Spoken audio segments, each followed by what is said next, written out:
കോഴിക്കോട് ജില്ലയിൽ ദീപക് എന്ന് പറയുന്ന ഒരു സഹോദരൻ ഒരു മുസ്ലിം നാമധാരിയായ ഒരു സ്ത്രീയുടെ പ്രവൃത്തിയാൽ ബസ്സിൽ നിന്ന് ഒരു മനുഷ്യന്റെ മാനത്തെ പിച്ചു ചീന്തിയിട്ടതിന്റെ പേരിൽ ആ പ്രിയപ്പെട്ട സഹോദരൻ ജീവനൊടുക്കി പോയി.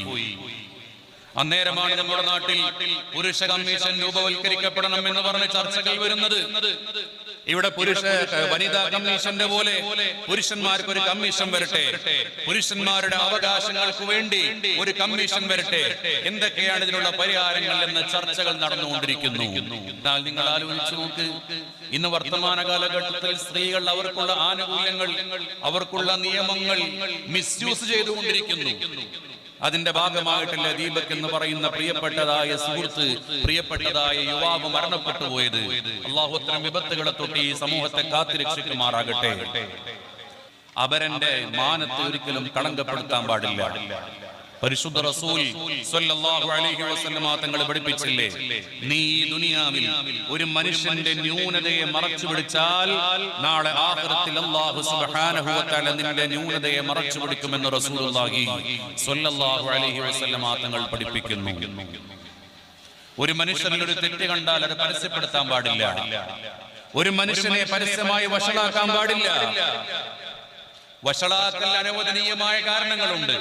ആ കാരണങ്ങളിൽ അല്ലാതെ ഒരു മനുഷ്യന്റെ മാനത്തെ പിച്ചു ചെയ്യുന്ന പ്രവർത്തനങ്ങൾ ഒരിക്കലും ഉണ്ടാവാൻ പാടില്ലെന്ന് റസൂലുള്ളാഹി സ്വല്ലല്ലാഹു അലൈഹി വസല്ലമ തങ്ങൾ പഠിപ്പിക്കുകയാണ്.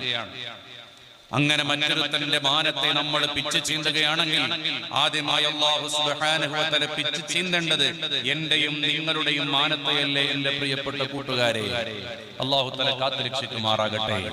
അതുകൊണ്ട് മറ്റൊരാളുടെ അഭിമാനത്തെ വ്രണപ്പെടുത്താൻ പാടില്ല. ആ അഭിമാനത്തെ സംരക്ഷിക്കണം എന്നാണ് ഇസ്ലാം പറയുന്നത്.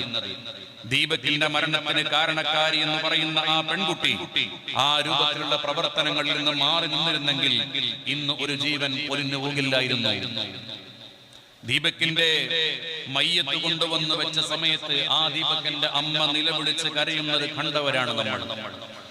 എന്തൊക്കെ പറഞ്ഞുകൊണ്ടാണ് ആ പ്രിയപ്പെട്ട അമ്മ കരഞ്ഞുപോയത്?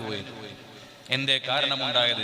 ഒരു നിമിഷത്തിൽ സോഷ്യൽ മീഡിയ പ്ലാറ്റ്ഫോമിൽ കാണുന്ന റീച്ചിന് വേണ്ടി, ലൈക്കിന് വേണ്ടി സ്വന്തം ശരീരത്തെ വരെ പണയം വെക്കാൻ മടിയില്ലാത്ത രൂപത്തിലേക്ക് സ്ത്രീകൾ അതപ്പതിച്ചു പോയപ്പോൾ എത്ര മനുഷ്യരുടെ ജീവനാണ് പൊലിഞ്ഞു പോകുന്നത് എന്റെ പ്രിയപ്പെട്ട സഹോദരിമാരെ. അതുകൊണ്ടൊരു കാര്യം മനസ്സിലാക്കി വെക്കേണ്ടതുണ്ട്. ജീവിതം എന്ന് പറയുന്നത് ഈ ലോകത്തിലല്ല, അള്ളാഹുവിന്റെ മുന്നിൽ കണക്ക് പറയാനുള്ളതാണ് എന്ന് ഓർമ്മപ്പെടുത്തൽ വേണം. ലൈക്കിലും റീച്ചിലും അഭിരമിച്ച് കടക്കേണ്ടതല്ല. നമ്മുടെ ജീവിതം എന്ന് പറയുന്നത് അല്ലാഹുവിന്റെ കോടതിയിൽ ചോദ്യം ചെയ്യുന്നതാണ് എന്ന ബോധ്യം